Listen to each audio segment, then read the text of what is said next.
À l'actualité vue du net, un œil sur les médias, c'est avec Myriam Amlal. Bonjour Myriam. Bonjour Raphaël. Peut-on rire de tout? C'est évidemment un débat assez classique, assez courant, notamment ici en France.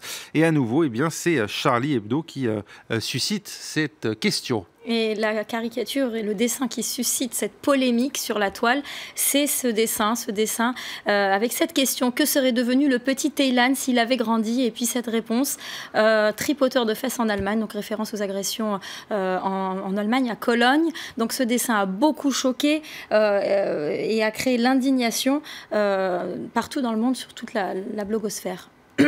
Ah oui, preuve qu'effectivement, l'indignation se poursuit. Elle est même internationale. Elle est internationale et surtout dans les médias anglo-saxons. Vous voyez ce journaliste britannique, Sonny Randall, qui lui parle de dégoût, un dessin dégoûtant. Il dit même que l'équipe de Charlie Hebdo devient ouvertement raciste.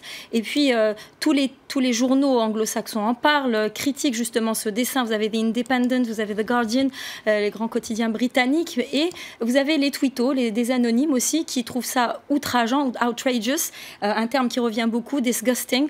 Ce sont les critiques régulières. En ce qui concerne la blogosphère du monde arabe, c'est pareil. Alors c'est le journal libanais Al-Akhbar, qui est un journal proche du Hezbollah, qui a publié le dessin et qui a même tweeté en disant que Charlie Hebdo a tué une seconde fois le petit Taylan.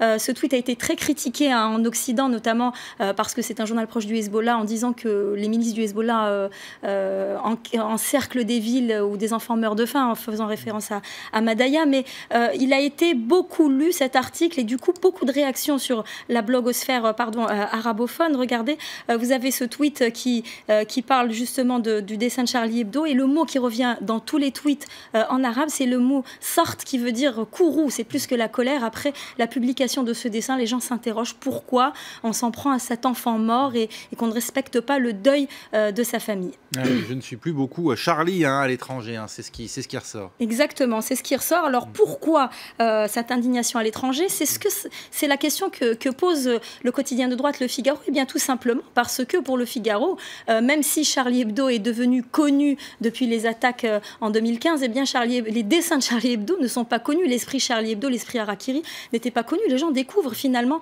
ces dessins, cet humour acerbe, et ne comprennent pas toujours. C'est pour ça que cet humour est très critiqué à l'étranger. Alors c'est l'explication donnée par Le Figaro, disant que finalement c'est une découverte pour beaucoup de pays, notamment le monde anglo-saxon, qui est choqué par ces dessins. Et en France alors? En France, c'est partagé. Pourquoi? Parce que Charlie Hebdo est connu quand même depuis plus longtemps.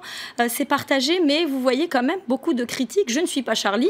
Vous avez ce hashtag qui a refait son apparition, mais qui a toujours été présent de toute façon. Voilà. Qui travaille sur la télévision américaine, Piers Morgan. Oui. Exactement. Et vous avez aussi donc ce tweet qui revient beaucoup en France aussi. Et puis vous avez des gens qui parlent d'un journal qui vire vers l'extrême droite.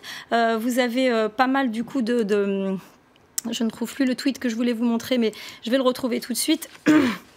Vous avez, voilà, celui-ci, en revanche, de personnes qui défendent ce dessin. Ah oui, il est dur, le dessin de Rhys, mais enfin, faut pas le prendre au sérieux. Alors beaucoup disent que c'est un humour de second degré.